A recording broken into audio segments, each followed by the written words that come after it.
의사의 반란. 가장 흔한 질환인 감기. 저는 강의할 때나 진료를 할 때 우리 몸은 한 알의 약도 필요 없으니 약에 의존하지 말고 스스로 건강을 관리할 것을 당부합니다. 그러면서 제일 흔하고 가장 많이 약국이나 병원을 찾는 질환인 감기 이야기를 하죠. 이제는 의사의 처방도 필요 없고 약국도 아닌 편의점에서 감기약들을 사 먹을 수 있게 되었습니다. 하지만 저는 그 흔하디 흔한 그리고 때로는 필요할 것 같은 감기약조차 절대 한 알도 먹지 말아야 한다고 말합니다. 왜냐하면 감기가 우리 몸에 어떤 작용을 하는지 알고 나면 약 먹을 이유가 없어지기 때문입니다. 감기는 언제 잘 생깁니까? 날이 추워지면서 추운 곳에 노출되었다가 따뜻한 곳에 들어가면 감기 기운이 시작되는 경우가 많습니다. 추운 곳에 있을 때에는 손발이 차가워지면서 떨리기도 합니다. 차가워지면 혈액순환이 되지 않습니다. 그래서 혈류를 원활히 하기 위해 근육을 움직여 온도를 높이려는 반응이 떨림으로 나타나는 것입니다. 그렇게 떨다가 따뜻한 곳에 들어오면 우리 몸은 체온을 높여 혈액순환을 도와주려 합니다. 그래서 열이 나기 시작하죠. 그런데 체온이 올라가면서 몸은 따뜻해지지만 느낌은 어떻습니까? 덥다고 느끼나요? 춥다고 느끼나요? 몸은 뜨거워지는 데 반해 정작 본인은 춥게 느끼면서 따뜻한 곳을 찾지요. 그래서 열이 있을 때 뜨뜻한 나래목에서 두꺼운 이불을 덮고 누워 있게 됩니다. 그러다 열이 떨어질 때는 반대의 느낌이 듭니다. 몸은 정상으로 돌아왔는데 덥다고 느끼면서 땀이 나고 자신도 모르게 이불을 걷어차게 됩니다. 이렇게 감기 몸살의 과정은 우리 몸이 체온을 높여 혈관이 열리게 하고 혈액순환이 원활해지도록 만들어줍니다. 통증을 동반하면서 말이죠. 열이 나면서 끙끙 아픈 증상은 혈류를 증가시키려는 우리 몸의 노력입니다. 그렇게 함으로써 그동안 혈류가 부족했던 부위에 혈류를 공급해주는 효과가 있습니다. 저희 병원에 오는 환자분들을 보면 대부분 체온이 떨어져 있는데 특히 암 환자들이 그렇습니다. 이런 질병을 가진 분들이 체력을 회복해가면서 꼭 생기는 증상이 있습니다. 바로 감기와 몸살입니다. 그 이유는 체온이 상승하기 때문입니다. 평소 저체온 상태였다가 정상 체온으로 돌아오는 것인데도 불구하고 열이 나는 듯한 느낌이 들면서 몸살을 앓게 됩니다. 환자분들은 진료실에 들어오면서 아파 죽을 것 같다고 하소연하지만 저는 거꾸로 축하한다면서 박수를 쳐드립니다. 우리 몸의 반응을 이해하지 못한 분들은 무슨 이야기냐며 화를 낼 수도 있지만 이렇게 참기 힘든 몸의 증상을 통해 우리 몸은 회복되는 것입니다. 혈액순환이 되어야만 손상된 부위를 회복할 수 있고 특히 혈액순환에 문제가 생겨 만들어진 암세포도 저절로 없어지게 되는 것입니다. 감기가 우리 몸에 필요한 이유는 우리 몸의 찌꺼기를 제거하기 때문입니다. 열이 나고 한바탕 몸살을 앓고 난 뒤에 시작되는 증상으로는 콧물이 나고 기침을 하게 됩니다. 이때 분비되는 콧물과 가래는 무엇일까요? 콧물은 코 점막의 면역 반응이라고 볼 수 있습니다. 처음에는 맑은 콧물이 나오다가 누런 콧물이 나옵니다. 누런 콧물은 감기가 나을 때 나오는 것을 알 수 있습니다. 그것은 우리 몸의 면역 세포들이 싸워서 생긴 고름입니다. 특히 가래는 폐 속에 있는 찌꺼기입니다. 이 찌꺼기를 내보내려고 우리 몸은 기침을 하는 것입니다. 평소에는 본인이 인식하지 못하는 가운데 가래가 나오지만 추운 공기가 들어오면서 폐를 확장시켰을 때에는 평소보다 많은 가래가 나오면서 심하게 기침을 하게 됩니다. 그런데 기침하는 것이 불편하다고 기침 멈추게 하는 약을 먹으면 되겠습니까? 그랬다간 우리 몸을 청소할 기회를 잃게 됩니다. 열이 나고 몸살이 난다고 바로 해열제를 먹고 진통제를 먹는 것도 나쁘다는 것을 알아야 합니다. 이런 이야기를 진료실에서 하고 나면 꼭 돌아오는 질문이 어린 아이들에게는 열이 나면 위험한 것 아니냐는 것입니다. 아이들은 열이 나면서 경련을 할 수도 있습니다. 이런 증상이 생기는 이유는 아이들의 경우 성인들보다 체수분 함량이 적기 때문입니다.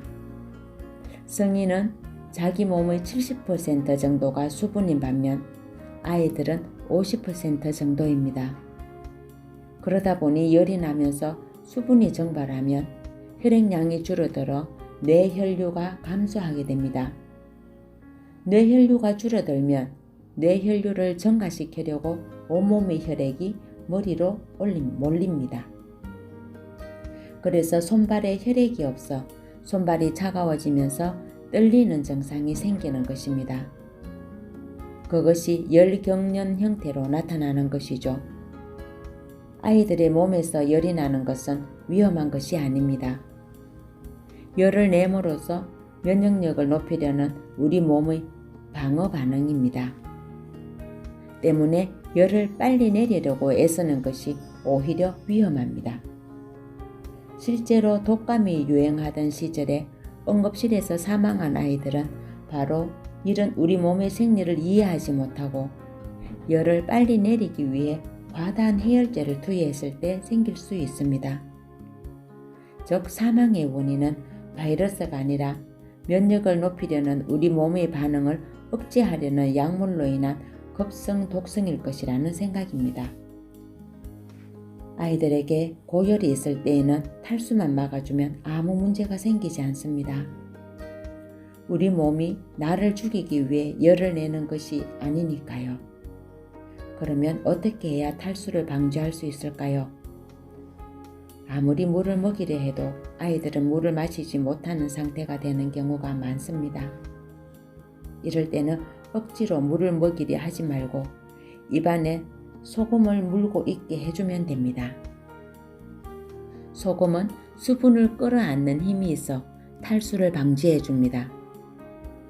이런 생리를 이해하지 못한 어머니들은 아이가 열이 있다면서 잘 자고 있는 아이를 깨워 약을 먹이기도 합니다. 하지만 그럴 필요가 전혀 없습니다.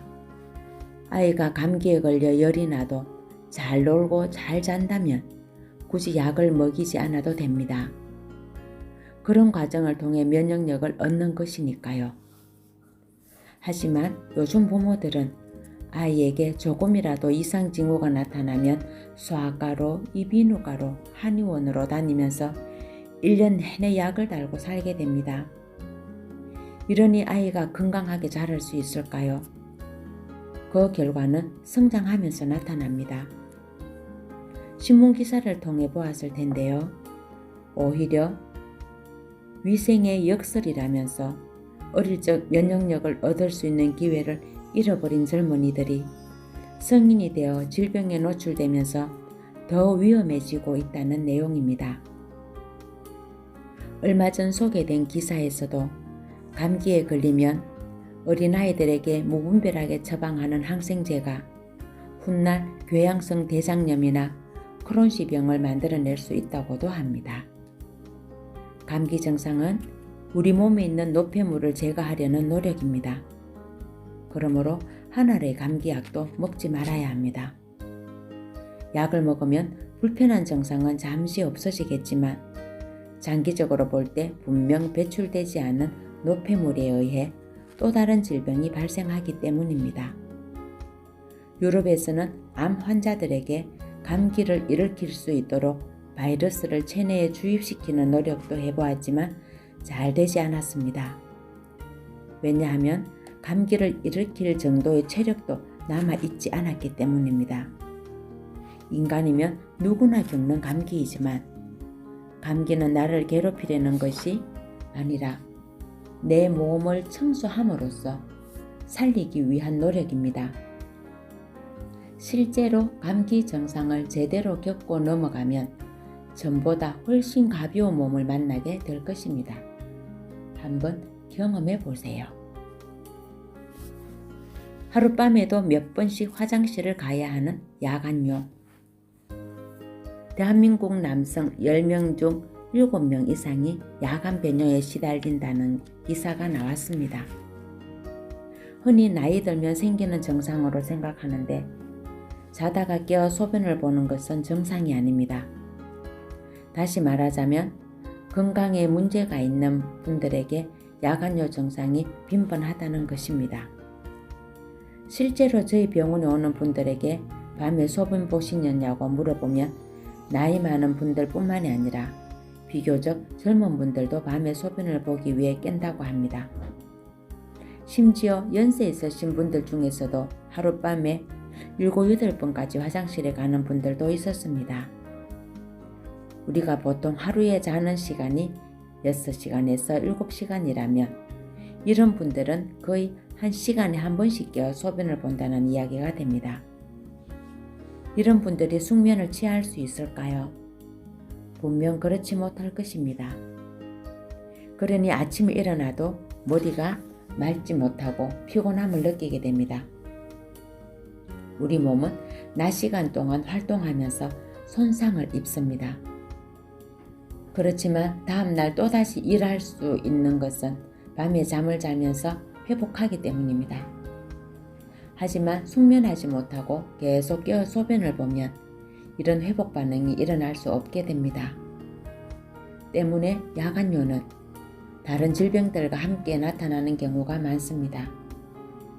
우리는 밤 시간에 충분히 숙면을 취해야 손상된 부위가 회복되고 그래야 다음날 아침에 상쾌함을 느낍니다. 이런 과정을 겪지 못하면 아침에 눈을 뜨는 것이 힘들어지고 만성적인 피로감에 시달리다가 결국 여러 가지 질병들로 이어지는 것입니다. 예를 들어 젊은 시절 밤늦게까지 일한 분들이 당뇨 환자가 되는 경우가 많습니다. 밤에 수면을 취하지 못하면 피로감을 이기고 집중력을 높이기 위해 당분이 높은 음료나 음식을 먹게 되고 자극적인 음식을 찾게 됩니다. 이렇게 당뇨가 생기면 당뇨의 3가지 특징인 다갈, 다음, 다뇨를 겪게 되는데 그 다음부터는 밤에 일을 하지 않아도 소변 때문에 잠을 제대로 자지 못하는 악순환으로 이어지는 것입니다. 그러면 야간요를 없애려면 무엇을 해야 할까요? 힌트를 얻기 위해 옛날에 우리 선조들이 했던 일을 하나 기억해보면 알 수 있습니다. 어린아이들이 밤에 자다가 소변을 이불에 싸게 되면 어떤 일을 시켰는지 아실 것입니다. 머리에 키를 씌우고 옆집에 가서 소금을 받아오라고 했습니다. 왜 하필 소금이었을까요? 야간요를 없앨 수 있는 핵심은 바로 소금에 있습니다. 우리 몸에서 물이 너무 많아졌기 때문에 밤사이 몸이 차가워지는 것을 막기 위해 자는 사람을 깨워 물을 빼내려는 작용이 야간요이므로 수분 섭취를 줄이고 소금 섭취를 늘려주면 수분의 균형이 잡히면서 야간요가 없어집니다. 그래서 야간요는 평소 싱겁게 먹어야 한다고 알고 있고 그렇게 실천해온 분들에게 많이 나타나는 것을 볼 수 있습니다. 그리고 추운 겨울밤에 수분이 많은 과일 등을 먹고 자면 평소보다 야간요가 많아지는 것을 경험할 수 있습니다. 자연의 섭리는 땀을 많이 흘리는 한여름에는 수박 같은 물기 많은 과일을 먹지만 가을이 되면서 과일이 끊기는 이유는 추운 겨울에 먹을 수 없도록 하여 체온을 떨어뜨리지 않기 위해서입니다.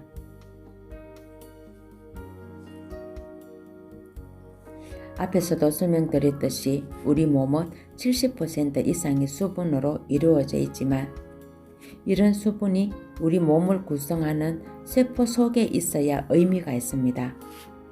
물이 세포 속으로 들어오지 못하고 세포 밖에서 떠돌아다니고만 있으면 아무리 물을 많이 마셔도 갈증이 나는 것입니다. 정작 세포 속에는 물이 없기 때문이죠. 그러므로 세포 밖에서 쓸데없이 돌아다니는 물은 소변으로 통해 배설해야 혈액순환이 원활해지고 체온이 떨어지는 것을 막을 수 있습니다. 그런 이유로 자꾸 소변이 마려운 것입니다. 소금 섭취를 늘리고 평소 물 마시던 습관을 고치면 야간요의 횟수는 점차 줄어듭니다. 그 결과 잠을 좀 더 푹 잠으로써 상쾌한 아침을 맞게 되는 것이죠. 이런 과정이 반복되면서 쥐병으로 갖고 있던 고혈압, 당뇨병을 비롯해 여러 질병들이 점차 개선되고 정상을 찾아가게 됩니다. 지금 이 책을 읽고 있는 독자분들 중에서도 야간에 소변을 보는 분이 있다면 당장 실천해 보시기 바랍니다. 지긋지긋한 두통. 20대 여자분이 두통이 있다면서 진료실을 방문했습니다. 학생 시절부터 두통이 있었는데 최근 들어 더 심해졌다면서 그럴 때는 아무 일도 못할 정도라고 합니다. 처음 두통이 있을 때는 약국에서 간단한 두통약을 사 먹으면 좋아지곤 했는데 대학을 졸업하고 취업하면서부터는 약이 듣지 않아 결국 정신과에서 약을 처방받아 한 주먹씩 약을 먹고 있었습니다. 이분은 두통뿐 아니라 생리통도 심했고 가끔씩 복통이 있어서 힘들었으며 배변에도 문제가 있었습니다. 편두통 때문에 수면을 방해하는 것은 물론 직장생활에 지장이 생길 정도여서 저희 병원을 찾아온 것이었습니다. 우리는 두통을 흔히 경험합니다. 우리 몸에서는 왜 두통이 생기는 것일까요? 앞서 언급했던 통증의 기전을 살펴보며 쉽게 이해할 수 있을 것입니다. 두통이 어떤 상황에서 생기는지 살펴보면 즐겁고 신나게 놀 때는 생기지 않습니다. 주로 뭔가에 집중해야 하고 골똘히 생각할 일들이 있을 때 생깁니다. 다시 말하자면 스트레스 상황에서 통증이 생기는 것을 알 수 있습니다. 즉, 생각할 일들이 많아지면 혈액은 머리로 몰리는데 이때 머리에 있는 혈관이 열리면서 통증이 발생하는 것입니다. 이 환자의 경우에도 극심한 두통의 발생 시점은 학생 시절에 겪어야 하는 시험이나 그런 스트레스 상황에서 자주 발생했다는 것을 알 수 있었습니다. 그런데 대부분의 사람들은 이런 두통이 생기면 흔히 보는 두통약 광고에서 정보를 얻어 약국에서 구입한 약을 사서 입속으로 털어넣습니다. 약국에서 권하는 드링크제와 함께 말이죠. 당장 두통 때문에 해야 할 일들을 미룰 수 없기 때문일 것입니다. 약을 먹어서라도 빨리 통증을 가라앉히고 일을 해야 하니까요. 하지만 그렇게 한두 번 먹는 약은 뇌로 가는 혈관뿐 아니라 온몸의 혈관을 수축시키는 기전을 통해 두통을 완화시키는 것이어서 약을 먹어도 완전히 회복되는 것이 아니고 잠시 그때뿐입니다. 그러다 보니 시간이 지나면 다시 두통이 생기고 처음에는 한 알의 약으로 진정시켰지만 어느새 두 알, 세 알 먹고 있는 자신을 발견하게 됩니다. 나중에는 어떤 약으로도 통증을 가라앉힐 수 없는 상태까지 이릅니다. 결국 만성적인 두통은 아이러니하게 두통을 치료하기 위해 먹었던 두통약 때문에 생깁니다. 또한 두통약은 손발로 가는 혈류를 감소시켜 수족냉증이 생길 수 있고 소화기관에도 혈류가 부족해지면서 소화장애를 만들 수 있습니다. 하지만 무엇보다 더 큰 문제는 뇌혈류가 감소되어 생기는 문제입니다. 얼마 전 천일의 약속이라는 드라마에서 아름답고 젊은 여주인공이 치매에 걸려 비극적인 상황을 맞는 이야기가 인기리에 방영된 적이 있었습니다. 놀라운 점은 젊은 사람에게도 치매 증상이 나타난다는 것입니다. 극단적인 설정이 아니라 이런 경우가 우리 주변에 꽤 있는 것 같습니다. 바로 조기 치매라는 병의 원인 중 하나가 자꾸 반복되는 두통에 대해 근본적인 치유를 하지 않고 그때그때 약물로만 넘기다 보니 나타나는 질병인 것입니다. 또 앞의 환자분 경우처럼 일반적인 두통약으로도 해결되지 않으면 정신과에 가서 향정신성 약물을 처방받게 됩니다. 하지만 이런 약물을 드셔본 사람은 알겠지만 통증은 나아지는 것 같지만 집중력이 떨어지면서 몽롱한 상태가 되는 단점이 있습니다.